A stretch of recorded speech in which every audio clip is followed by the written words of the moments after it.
저는 올해로 나이가 35살이고 아직 시집 못 간 미혼입니다.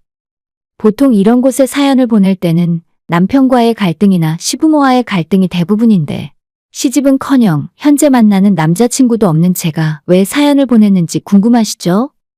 오히려 시댁이나 남편은 싸우고 이혼하면 평생 안 보고 살 수라도 있지. 저는 인연을 끊을래야 끊을 수도 없는 엄마 때문에 미치겠습니다. 지금은 엄마와 싸우고 집을 나와서 혼자 살고 있는데 작년까지는 저 혼자서 엄마를 모시고 살고 있었어요. 저를 낳아주고 길러준 엄마를 평생 모시고 살 생각이었지만 더 이상은 제 인생을 희생해가며 엄마한테 잘해줄 마음이 없더라고요. 저희 엄마 연세가 이제 7순이 넘었는데 사실 혼자 두고 나오면서도 제 마음이 좋지 않았습니다. 집안에서 누군가는 모시고 살던지 아니면 시설 좋은 곳에서 편히 사시게 해드려야 하는데 저희 집 상황이 이렇게 된 이유는 엄마 책임이 가장 크다고 생각해요. 지난 35년 동안 한 번도 엄마와 떨어져 살아본 적 없었기 때문에 지금 독립해서 혼자 사는 것이 너무 어색하기도 하고 내가 과연 잘한 건가, 나이 많은 엄마를 혼자 버려두고 나온 것에 대해 천벌을 받지는 않을까 걱정되는 마음도 있어요. 하지만 다시 그 집에 들어가서 엄마를 모시고 함께 살기에는 이제는 너무 사이가 멀어져 버렸다고 생각합니다.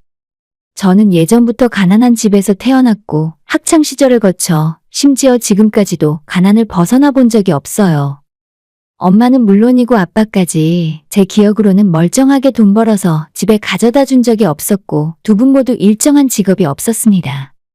어느 때에는 아빠가 막노동 공사판에서 일하기도 하고 또 어느 날에는 엄마가 아는 사람 식당에서 일을 하기도 하면서 그런대로 입에 풀칠만 하면서 살았어요.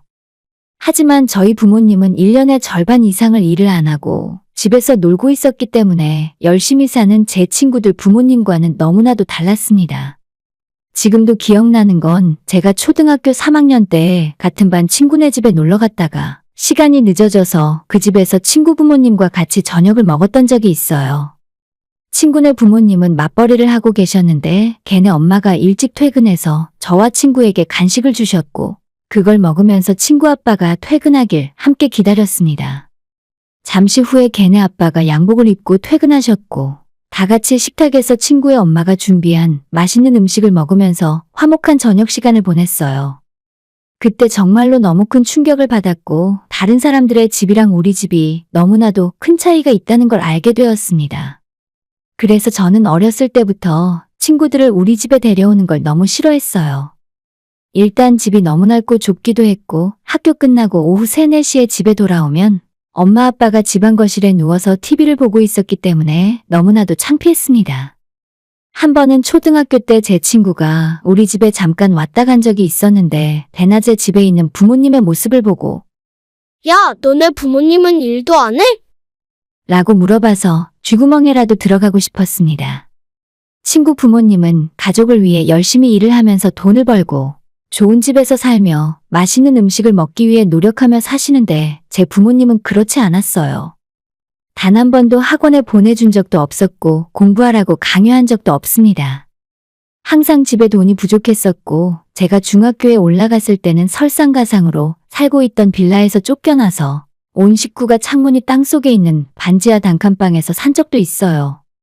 예전에 기생충이란 영화를 보면 하루 종일 빛도 들어오지 않는 우울한 단칸방에서 주인공 가족들이 사는 모습이 나오는데 우리 집이 딱 그런 수준이었습니다.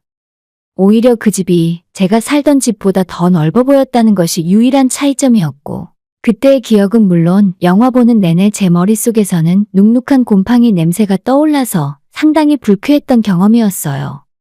집안 사정이 이런 식이니까 당연히 제대로 된 용돈도 받아본 적 없고 학교에서 이런저런 이유로 돈 달라고 할 때마다 제 심장이 쿵하고 떨어지는 공포였어요. 중고등학교 한참 사춘기를 겪을 시절에도 물려받은 교복을 제외하고는 변변히 입고 다닐 만한 제대로 된 사복이 없어서 주말에 친구들이 만나서 놀자고 할 때마다 핑계를 대고 거절해야 했습니다. 나중에 고등학교 2학년부터는 지긋지긋한 가난이 싫어서 제가 직접 동네 편의점에서 아르바이트를 하면서 용돈을 벌어 쓰기도 했었어요. 그런데 우리 집에는 자식이 저 하나만 있는 것이 아니라 제 위로 5살 많은 오빠가 하나 있었는데 오빠는 저와는 완전 다른 대우를 받으며 자랐습니다. 정말 가난하고 계란 한 판 사 먹을 돈이 없을 정도였지만 집안의 남자들, 즉 아빠와 오빠는 없는 살림 속에서도 하고 싶은 건 다 할 수 있었어요. 특히 우리 오빠는 교복도 물려 입지 않고 새 교복을 맞춰서 입고 다녔고 항상 유행하는 운동화도 오빠한테만 사줬습니다. 정작 우리 오빠는 공부도 못하고 머리도 안 좋았지만 없는 집안 살림 속에서도 아들이 대학을 가야 집안이 바로 설 수 있다면서 학원은 잘도 보내주더라고요. 제가 일찍 철이 든 편이라 돈 때문에 투정 부려본 적 없고 오빠와 대놓고 차별받아도 겉으로 내색하지 않고 살았는데 속으로는 몇 번이나 피눈물을 흘렸는지 모릅니다. 집안에서 저를 신경 써주는 사람은 하나도 없었고 정말이지 있는 듯 없는 듯 살았어요. 그때 제 유일한 희망은 고등학교를 졸업하고 20살이 되면 반드시 기숙사가 있는 대기업 공장으로 취업을 해서 집을 떠나야겠다는 생각뿐이었습니다. 하지만 제가 나름대로 공부를 잘하는 편이었고 특히 고등학교 2학년 때부터는 반에서 3등 밖으로 밀려난 적이 없었기 때문에 좋은 담임 선생님을 만나서 문제집도 공짜로 받고 나중에 수능까지 잘 봐서 좋은 대학에 합격할 수 있었어요. 하지만 저는 당장 첫 학기 등록금부터 답이 안 나오는 상황인데다 서울로 대학을 가면 기숙사비에 생활비까지 도저히 엄두가 안 나오더라고요. 담임 선생님한테 그냥 대학 포기하고 취업하고 싶다고 말씀을 드렸더니 선생님이 우리 고등학교 동문회에 제 사정을 알리시고는 성적우수 학비 지원 장학금으로 500만 원을 받을 수가 있었습니다. 그리고 겨울방학 내내 제가 알바를 2탕씩 해서 400만 원 정도를 더 모았고 그 돈으로 서울에 있는 제가 가고 싶었던 대학에 들어갈 생각이었어요. 하지만 진짜 제 인생은 어디서부터 어떻게 꼬인 건지 제가 대학 입학금과 첫 학기 등록금을 낸 지 얼마 지나지 않아서 아빠가 갑자기 안 하던 일을 하러 공사장에 나갔다가 실족을 하는 바람에 3층 높이에서 떨어졌어요. 점심을 먹을 때 소주를 한 병 마셨다는 이유로 아빠의 개인 책임이라는 말을 들었고 몇 푼 안 되는 보상을 받고 아빠는 자리에 누워서 일어나지 못했습니다. 그냥 모른 척하고 대학을 가야 하나 정말 수도 없이 많이 고민했지만 그 당시에 제 친오빠는 뒤늦게 군대를 가서 아직 일병을 달고 있는 상황이었고 집안 생활비와 아빠의 병수발까지 엄마에게 다 맡기고 떠나자니 도저히 발이 떨어지지 않더라고요. 결국 제가 대학 진학을 포기하고 집에서 출퇴근할 수 있는 자동차 부품회사 사무실로 취업하게 되었어요. 그날 이후로 제가 집안의 가장으로서 생활비를 벌고 아빠의 병원비를 부담했고 사고가 난 지 3년 만에 아빠가 돌아가실 때까지 약값과 병원비 그리고 수술비까지 전부 제가 돈을 벌어서 해결했습니다. 그래서 그런지 아빠가 돌아가시고 장례식장에서 너무나도 슬프고 힘들었지만 동시에 이제야 이 고생도 끝이구나 라는 생각이 들어서 제 스스로에게 무섭기도 했어요. 아무튼 아빠 돌아가시고 몇 년 뒤에 오빠도 장가가서 따로 나가 살고 있으니까 집에는 엄마와 저만 남아서 같이 살기 시작했습니다. 변명이라면 변명일 수 있는데 20대 때까지는 연애도 몇 번 했었고 마지막으로 만났던 남자친구는 31살에 헤어졌는데 결혼 이야기를 서로 나누다 보니 생각하는 게 너무 다르고 도저히 답이 안 나오더라고요.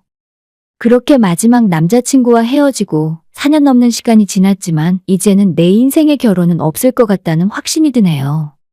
장가간 오빠는 엄마에게 매달 20만 원 정도 용돈 주는 것 외에는 전혀 아무런 도움을 줄 생각이 없었고 먹고 사는 문제는 오롯이 제가 해결해야만 했습니다.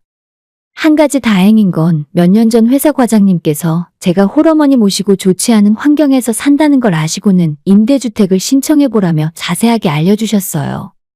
덕분에 방 2개 있는 영구 임대주택에 아주 저렴한 월세로 살 수 있어서 저와 엄마에게 큰 도움이 되었습니다. 지금도 그 과장님에게는 정말 감사한 마음이에요. 엄마는 아빠 돌아가시기 전에는 1년에 몇 달씩 나가서 일을 하고 생활비를 벌어오셨는데 그 뒤로는 맨날 집에만 틀어박혀서 나갈 생각이 없습니다. 나이도 이젠 적지 않고 아픈 곳도 점점 늘어나서 솔직히 이제는 엄마에게 나가서 돈 벌어오라 하긴 힘든 상황이에요. 정기적으로 한 번씩 병원 치료도 받으셔야 하고 집안일을 하는 것조차 힘들어합니다.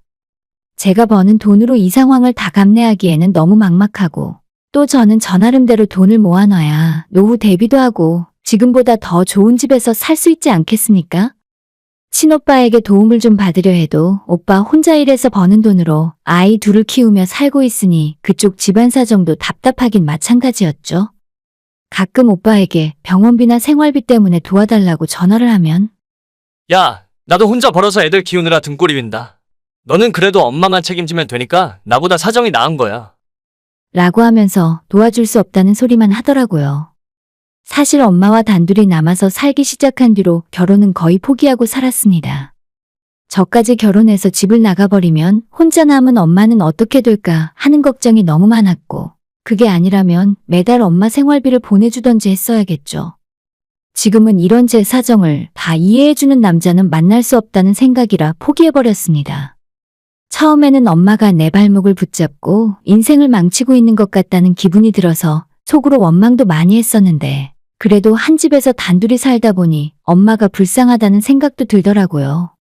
같이 마주 앉아서 술을 마시면서 속에 있는 이야기를 털어놓은 적도 있었고, 엄마가 술에 취해 제 손을 붙들고 옛날 일은 미안하다며 눈물을 흘리신 적도 있어요.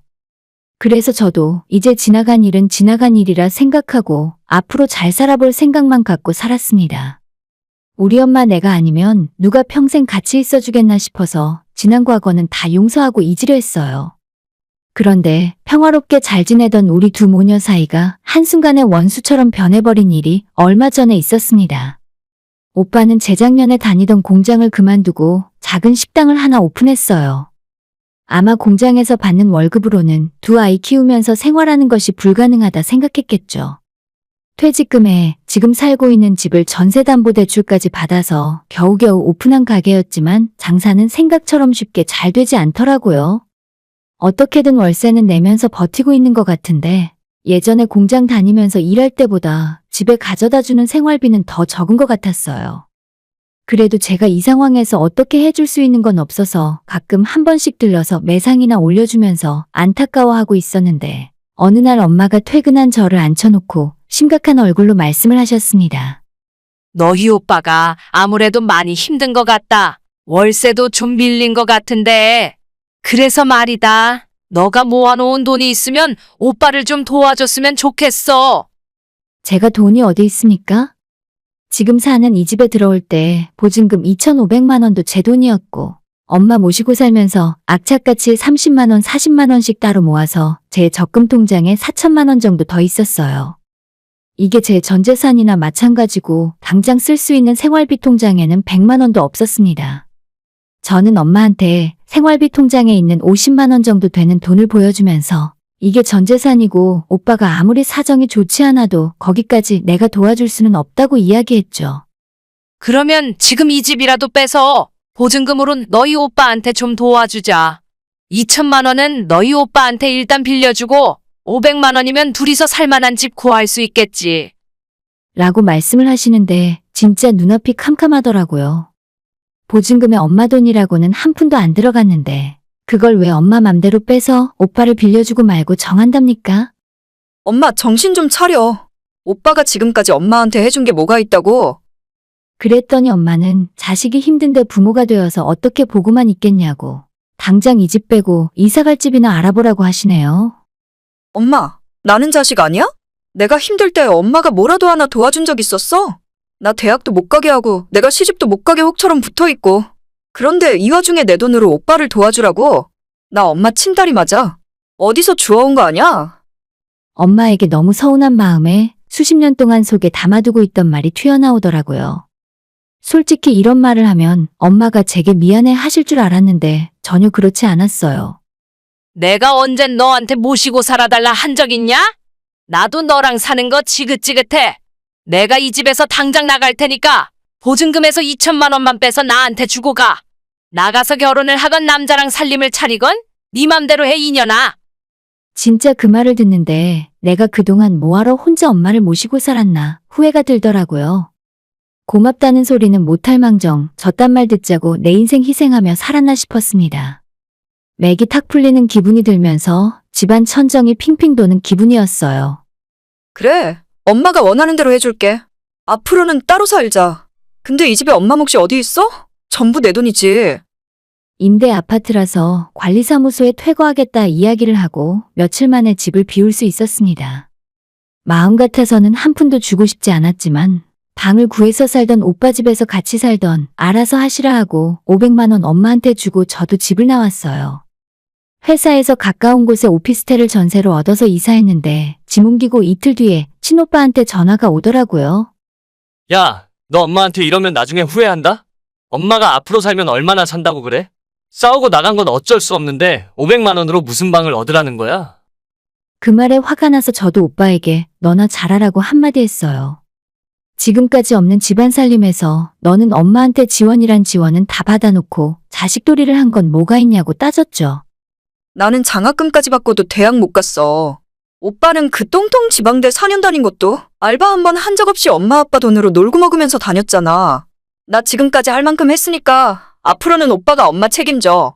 오빠 말대로 얼마 안 남았으면 별로 힘들지도 않겠네? 다신 나한테 연락하지 마. 라고 이야기하고 전화를 끊어버렸습니다. 혹시라도 같이 살자고 전화 올까봐 엄마와 오빠 전화번호 모두 차단해버렸고 저는 더 이상 그 두 인간이 어떻게 사는지 전혀 궁금하지도 않아요. 평소에 엄마나 오빠가 저한테 전혀 관심이 없어서 제가 다니고 있는 회사가 어딘지도 모르고 아마 당분간은 회사까지 찾아올 생각도 못할 겁니다. 그렇다고 해서 제가 두 다리 뻗고 편하게 살 수 있는 것도 아니에요.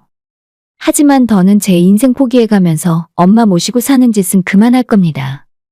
대학도 포기하고 제 결혼까지 포기해가며 엄마를 위해서 살았다고 생각했는데 지난 시간들이 하나도 쓸모없는 멍청한 짓을 한 것 같다는 기분이 드네요. 조금 늦었더라도 이제는 제 인생 찾아서 행복하게 살아보고 싶습니다. 오빠가 엄마를 정 모실 수 없다고 하면 어디 시설에나 들어가라고 할 거예요. 엄마가 전혀 고마워하지도 않는데 제 돈으로 바보 같은 짓은 이제 그만해야죠. 오늘의 사연은 여기까지입니다. 구독과 좋아요, 알림 설정 부탁드려요.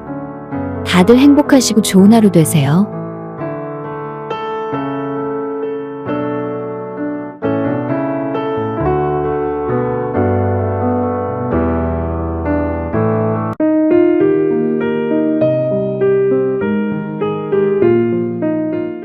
저는 작년 5월에 결혼해서 고작 7개월 만에 이혼하고 다시 자유로운 영혼이 되어버린 30살 여자입니다.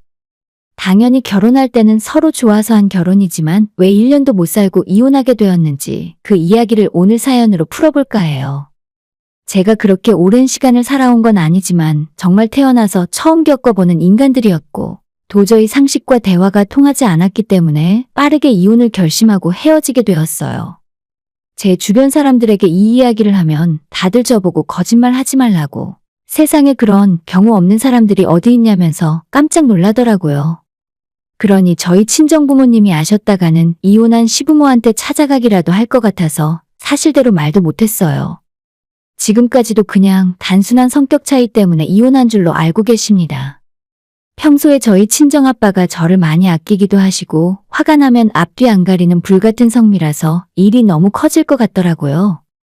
작년에 제가 결혼할 때 신혼집은 시댁에서 장만해 주셨어요.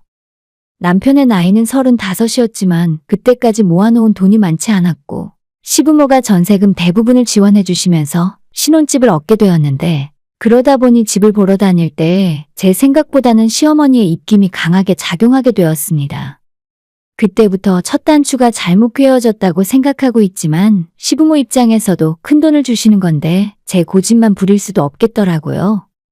다행히 어머님이 찍어주신 곳이 제가 회사로 출퇴근하기에 좋은 곳이라서 저도 당시에는 큰 불만은 없었는데 한 가지 불안 요소는 시댁에서도 엄청 가까운 곳이었다는 거예요. 시어머니가 어느 정도 혼수에 대한 가이드라인을 해주셔서 저도 거기에 맞춰서 들어갔고 5월에 결혼해서 초반 3개월 정도는 아무 문제 없이 잘 살았습니다. 신혼집에서 시댁까지는 차로 10분 정도 걸리고 걸어서 직선으로 가면 20분 정도 걸리는데 처음 집을 얻을 때 너무 가까운 것이 아닌가 걱정도 있었지만 다행히 시어머니가 집에 함부로 찾아오는 일은 없더라고요. 하지만 석 달이 지나서 여름 휴가 시즌이 끝나자마자 그동안은 일부러 가만 놔두기라도 했다는 것처럼 일주일에 한두 번씩 꼬박꼬박 저희 집에 찾아오셨어요. 그래도 처음에는 저한테 연락하셔서 언제 가겠다고 말씀하시고 방문을 하셨는데 한 달도 못 가서 저희가 집에 있던 없던 현관 비밀번호 누르고 쳐들어오시더라고요. 아무리 좋은 일로 시부모를 만나더라도 한 달에 한두 번이면 충분하잖아요. 그런데 2, 3일에 한 번씩 어머님과 마주해야 하고 그때마다 쓸데없는 꼬투리를 잡아대시니까 스트레스가 이만저만 아니었죠. 시어머님은 신혼집에 돈을 보탰다는 걸 유세라도 떠는 것처럼 집안 살림에 대한 것 하나하나 전부 본인 마음에 들 때까지 잔소리를 하셨습니다.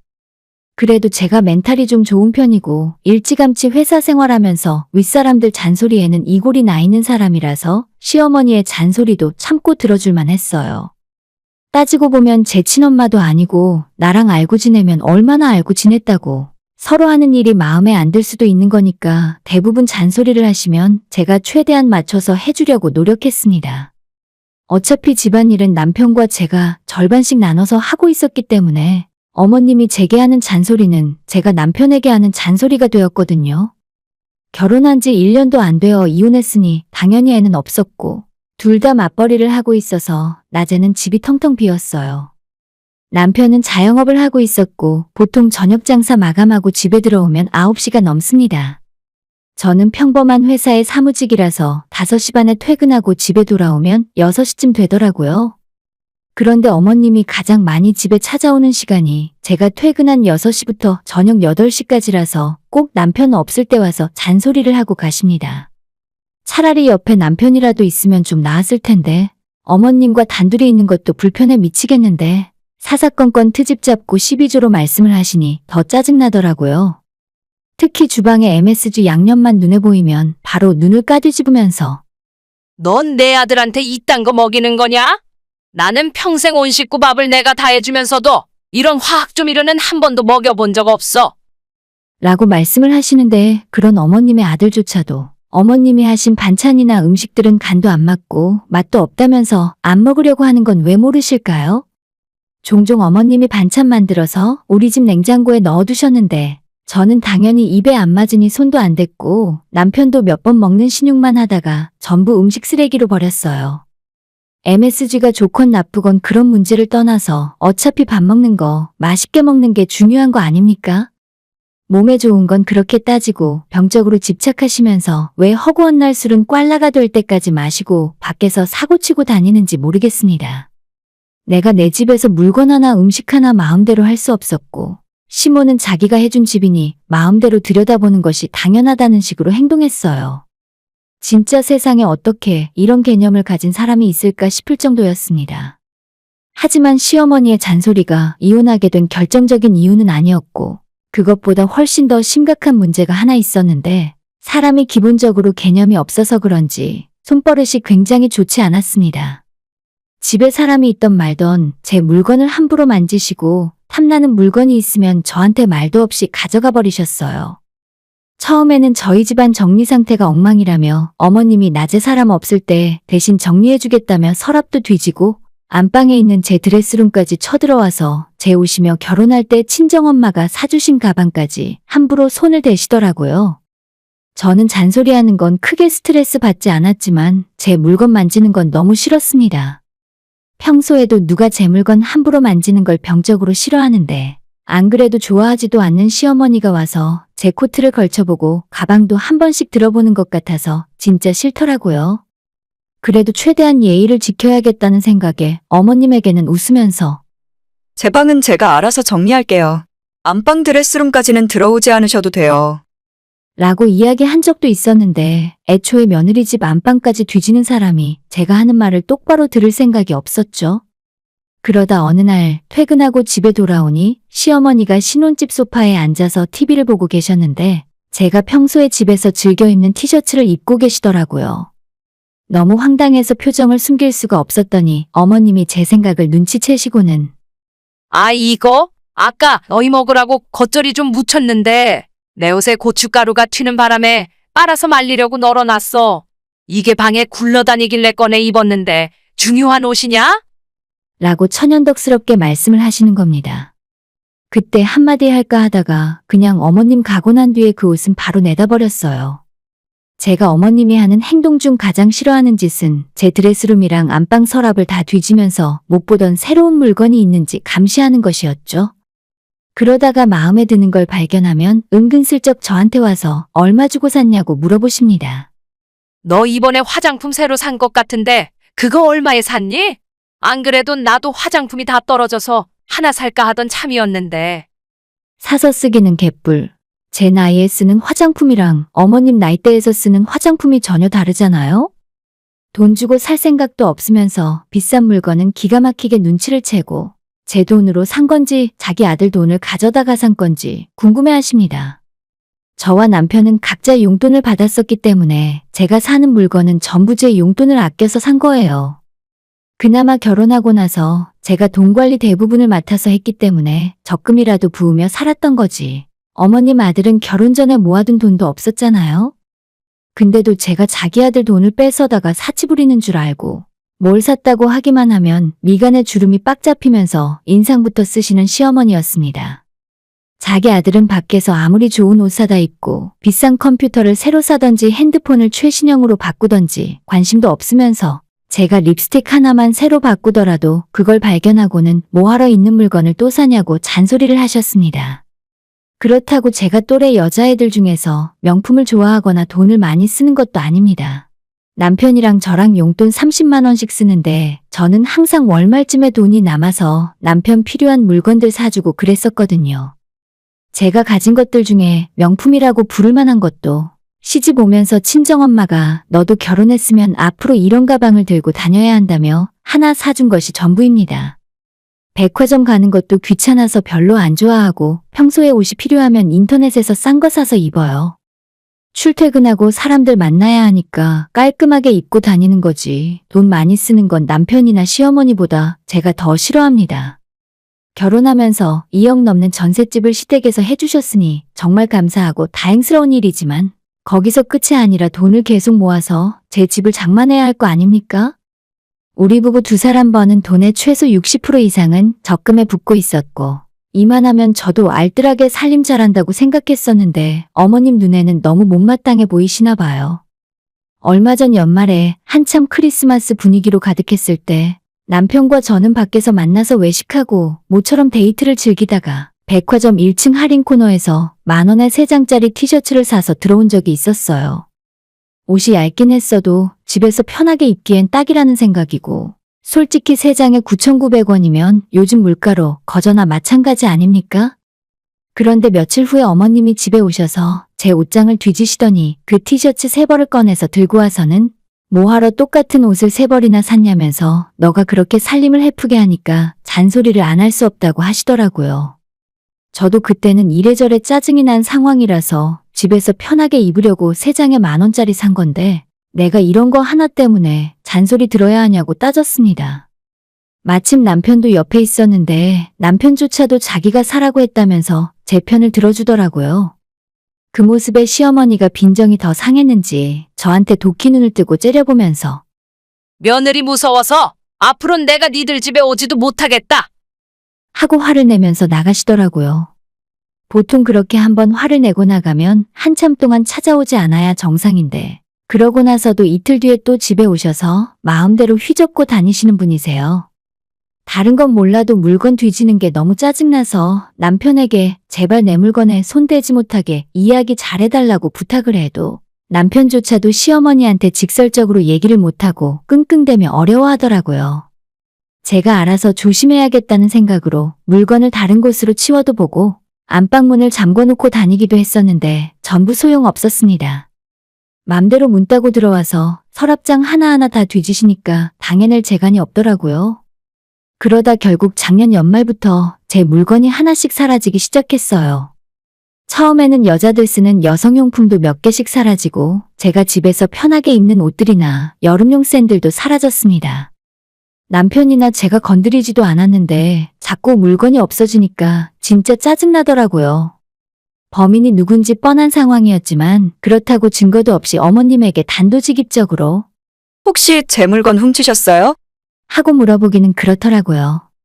어쩔 수 없이 남편에게 당신 엄마가 우리 집에서 물건을 자꾸 가져가시는 것 같다고 하소연을 한 적이 있었는데 대부분의 상황에서 제 편을 들던 남편조차도 자기 엄마 도둑 취급하지 말라며 저한테 성질을 내곤 했었습니다. 우리 엄마가 도둑질을 했다고? 진짜 너도 너무하는 거 아니야? 우리 엄마가 뭐가 아쉬워서 너 물건을 훔쳐? 증거 있으면 가져와봐. 시어머니가 훔쳐갔다는 증거가 있으면 가져오라는데 이미 훔쳐가고 물건이 없는데 대체 무슨 증거가 있겠어요?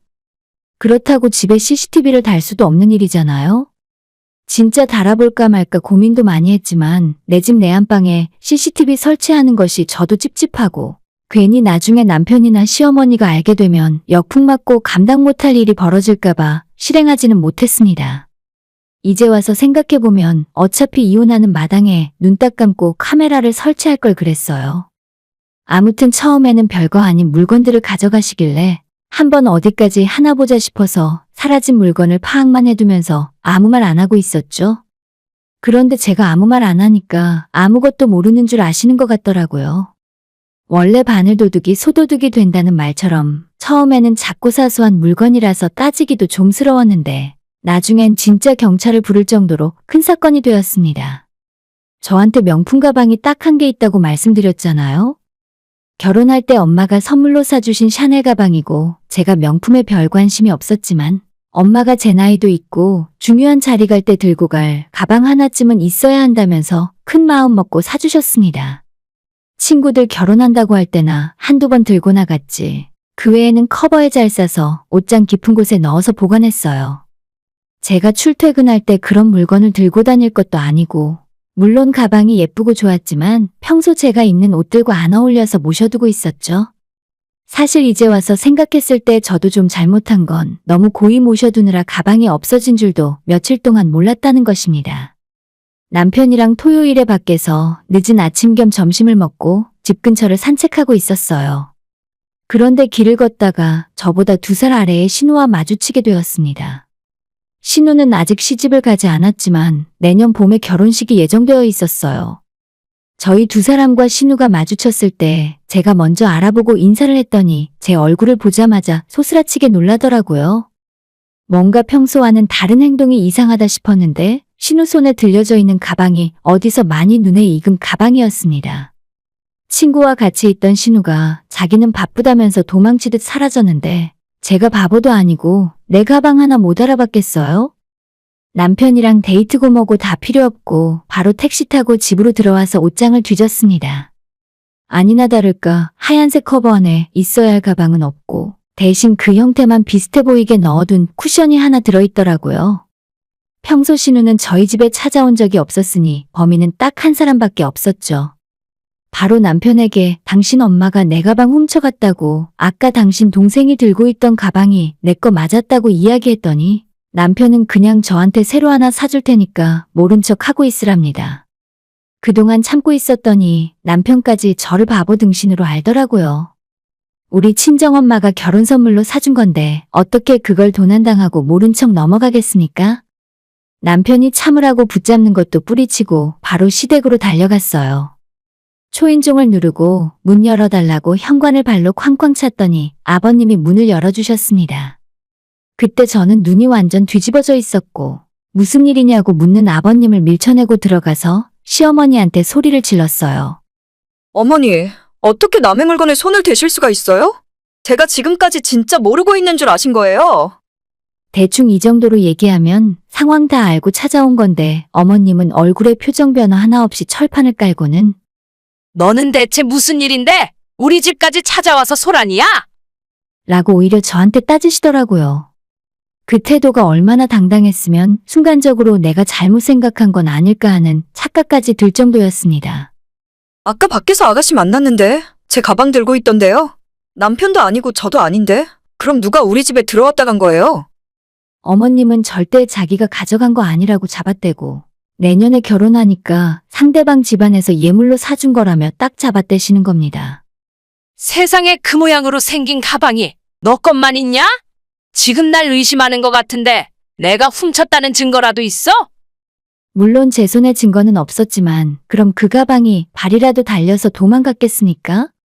바로 시댁 안방으로 들어가서 어머님 옷장과 화장대를 뒤졌더니 우리 집에서 훔쳐간 제 옷가지들과 화장품이 수도 없이 자꾸 나오더라고요. 너 지금 이게 뭐 하는 짓이야? 어머님이 뒤늦게 당황하며 저를 말리셨지만 이미 때는 늦었죠. 이것도 어머님이 사신 거예요. 이것도요. 이건 제가 신혼여행 갔다 오면서 사온 건데요. 한국에서 쉽게 구할 수도 없는 물건까지 죄다 어머님이 훔쳐가셔서 시댁 안방에 보관하고 계셨고 더 이상 아니라고 발뺌할 수도 없는 상황이었죠. 남편과 시아버님 앞에서 순식간에 도둑질한 사람으로 몰리게 된 시어머니는 할 말이 생각나지 않았는지 잠시 가만히 있다가 야, 너가 한 번 쓰지도 않고 맨날 처박아두니까 아까운 마음에 내가 가져온 거야? 라고 변명을 하시더라고요. 그래서 제 가방도 어머님이 그렇게 가져간 거냐고 다시 물었더니 가방만큼은 죽어도 자기가 손대지 않았다며 너가 잊어버리고 괜히 생사람 잡는다고 끝까지 오리발을 내밀었습니다. 저는 남편에게 신우의 예비 신랑에게 전화 걸으라고 소리쳤어요. 몇 달 전 상견례 했을 때 남편과 신우의 예비 신랑이 서로 연락처를 교환했고 같이 종종 게임도 하고 연락을 하며 지내고 있었거든요. 빨리 전화 걸으라고 제가 닥달을 하니까 남편도 마지못해 통화 버튼을 눌렀는데 바로 핸드폰 뺏어서 그 전화를 제가 받았습니다. 안녕하세요. 저 덕후씨 와이프 되는 사람인데요. 네, 그때 상견례 때 한 번 얼굴 뵈었었죠? 다름이 아니라 뭐 하나만 여쭤보려고요. 혹시 그쪽 부모님이 우리 신우한테 샤넬 가방 선물해 주신 적 있나요? 없다고요? 네, 알겠습니다. 전화를 끊자마자 시모가 너 지금 뭐 하는 짓이냐고 동네방네 집안 망신 다 시키려고 작정했냐고 소리를 질렀어요. 아니, 예비시댁에서 사준 거라면서요? 전화 한 통하면 들통날 거짓말을 대체 왜 하시는 건데요? 도둑놈의 집안도 아니고 왜 자꾸 제 물건에 손대시는 거예요? 저도 참다 못해 시어머니에게 소리를 질렀고 어머님도 도둑 소리를 듣고 바로 화를 내며 저한테 달려들었죠. 뭐? 도둑? 너 지금 나한테 도둑이라고 했냐? 너희 부모한테 이해이범절도 안 배웠니? 시모는 아버님이 뜯어말리고 저는 남편이 뜯어말려서 서로 물리적인 충돌은 없었지만 바로 그때 외출해서 돌아온 신우가 현관문을 열고 들어오더라고요. 저는 바로 신우한테 달려가서 손에 들고 있는 제 가방을 뺐고 가방 안에 들어있는 신우의 소지품을 현관 바닥에 죄다 쏟아버렸습니다. 무슨 짓이냐고 제게 화를 내던 신우에게 너는 네 엄마 도둑으로 만들면서 내 가방 들고 다니고 싶니? 정신 차려, 이 얼빠진 년아. 라고 이야기해주고 시댁을 나와서 집으로 돌아왔어요. 그 와중에 남편이 제게 하는 말이 물건 돌려받았으니까 이제 없던 일로 하자면서 이 상황을 대충 뭉개고 넘어가려 하더라고요. 남의 돈 훔쳤다가 걸리면 그 돈 물어주면 끝나는 일인가요? 제가 경찰에 신고할 거라고 했더니 식구끼리 제발 그러지 말라며 나중엔 싹싹 빌었습니다. 가방까지 도둑 맞고 그냥 넘어갈 수는 없었고 니들 집안 식구들도 다신 보고 싶지 않으니 그냥 이혼하자고 했어요. 내가 혼수에 쓴 돈 3천만 원을 그대로 보상해주면 경찰 신고 없이 조용히 끝내겠다고 했더니 남편도 더는 붙들지 않더라고요. 숨겨놓은 돈이 있었는지 아니면 시댁에서 돈을 빌려온 건지 이틀 후에 남편이 제게 3천만 원을 입금했고 저도 더 길게 끌고 싶지 않아서 바로 협의 이혼해버렸어요. 이렇게 끝내기엔 조금 아쉬워서 이혼하고 난 뒤에 신우의 예비 신랑에게 연락해서 당신 장모 될 사람을 특별히 조심하라고 얘기해 주었습니다. 내 집 옷장 뒤져서 샤넬 가방 훔쳐다가 자기 딸 선물해 주는 사람이니까 당신도 결혼하면 도둑질하는 장모 조심하라고 친절하게 주의사항을 전달해 주었죠. 그로부터 며칠 뒤에 남편에게 바로 전화가 오더라고요. 너 때문에 자기 동생도 파혼당할 위기라면서요. 아니 그게 왜 저 때문입니까? 손버릇 나쁘고 개념 없는 자기 엄마 때문이지. 제가 이혼할 때까지만 해도 괜한 시간 낭비했다는 생각에 너무 스트레스를 많이 받았지만 신우까지 파혼하게 생겼다고 하니까 그때부터는 속이 시원해지더라고요. 원래 계획대로라면 올해 가을쯤에는 아이를 가지려고 했는데 차라리 빨리 이혼하게 되어서 정말 다행입니다. 하나를 보면 열을 안다고 시간이 지날수록 이혼을 정말 잘했다는 생각이고 남편에게도 아무런 미련이 들지 않네요. 인생에서 큰 액땜했다 생각하고 앞으로 다시 열심히 살 겁니다. 오늘의 사연은 여기까지입니다. 구독과 좋아요, 알림 설정 부탁드려요. 다들 행복하시고 좋은 하루 되세요.